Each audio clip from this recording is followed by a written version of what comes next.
আসসালামু আলাইকুম। ড্রিম কিচেনে আবারও স্বাগত জানাচ্ছি নতুন একটি রেসিপি দেখার জন্য। আজকের রেসিপি তালের রুটি। সাধারণত চালের গুঁড়ো দিয়ে এই রুটি তৈরি করা হয়, তবে সেটি একটু শক্ত হয়। আজ আপনাদের সাথে শেয়ার করব কিভাবে এই রুটি তৈরি করলে নরম তুলতুলে হবে। মাত্র কয়েকটি উপকরণ দিয়ে এই রুটি তৈরি করা যায়। আশা করছি আপনাদের ভালো লাগবে। তো চলুন রেসিপিতে চলে যাই। এখানে আমি তালের রস নিয়েছি। সাধারণত গ্রাম এলাকায় এটাকে তালের দড়া বলা হয়। আর এটা আমি একটা ফ্রাই প্যানে দিয়ে দিচ্ছি, যেখানে আমি আটাটা সেদ্ধ করে নিব। এখানে আমি 3 কাপ পরিমাণ তালের রস নিয়ে নিচ্ছি। আপনারা আপনাদের পরিমাণ অনুযায়ী ব্যবহার করবেন। সাথে দিয়ে দিচ্ছি সামান্য লবণ। লবণ অবশ্যই দিতে হবে মিষ্টির ব্যালেন্স ঠিক রাখার জন্য। এখানে দিয়ে দিচ্ছি আমি খেজুরের গুড়। আপনারা আখের গুড়ও দিতে পারেন। এখানে একদম ফুল 1 কাপ পরিমাণ গুড় নিয়েছি। 3 কাপ তালের রসের জন্য 1 কাপ গুড় যথেষ্ট। সাথে দিয়ে দিচ্ছি সুঘ্রাণের জন্য 2-3 টুকরো দারচিনি দিয়ে এটাকে আমি একটু নেড়ে নিব। এরপর এটাকে আমি চুলার জালে বসিয়ে দিচ্ছি। তো এটা এখন মিডিয়াম আঁচে জাল করতে দিব আমি। যখন এভাবে একটু বলক উঠবে, এর সাথে আমি 1/2 কাপ পরিমাণ চিনি দিয়ে দিচ্ছি। তালের রস এমনিতেই অনেক মিষ্টি, সাথে 1 কাপ গুড় দিলাম, 1/2 কাপ দিয়েছি চিনি। এটাতেই মিষ্টি একদম পারফেক্ট ভাবে হয়ে যাবে। এ পর্যায়ে আমি 1/2 চামচ করে একটু কম ভাজা জিরা গুঁড়া দিয়ে দিলাম, এটা সুঘ্রাণের জন্য। আর এভাবে যখন তালের রসটা ফুটতে শুরু করবে, এ পর্যায়ে আমি দিয়ে দিচ্ছি 1 কাপ পরিমাণ ময়দা।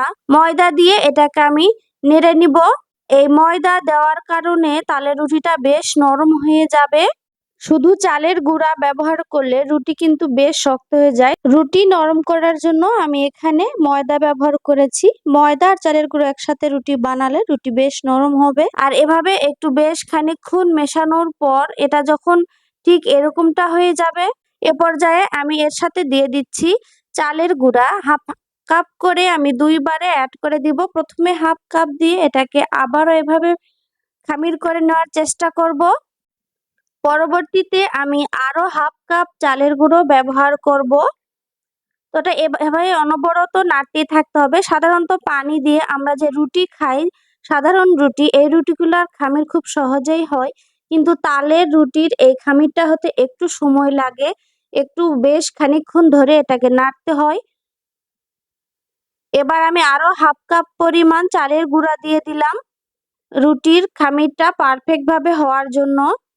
এখানে আমার মোট 2 কাপ পরিমাণ আটা লেগেছে। 1 কাপ দিয়েছি চালের গুঁড়ো আর 1 কাপ দিয়েছি ময়দা। আপনি চাইলে 1/2 কাপ ময়দা আর 1.5 কাপ চালের গুঁড়ো ব্যবহার করতে পারেন।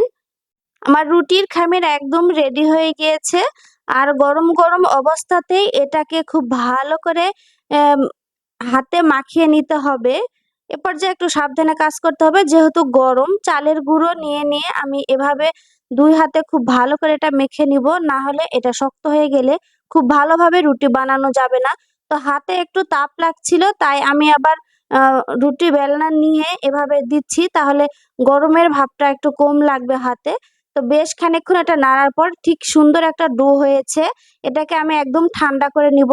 তালের রুটির ক্ষেত্রে আপনারা একটা জিনিস খেয়াল রাখবেন, অবশ্যই এই খামিরটা ঠান্ডা করে নিতে হবে, তারপর আপনি রুটি বানাতে যাবেন।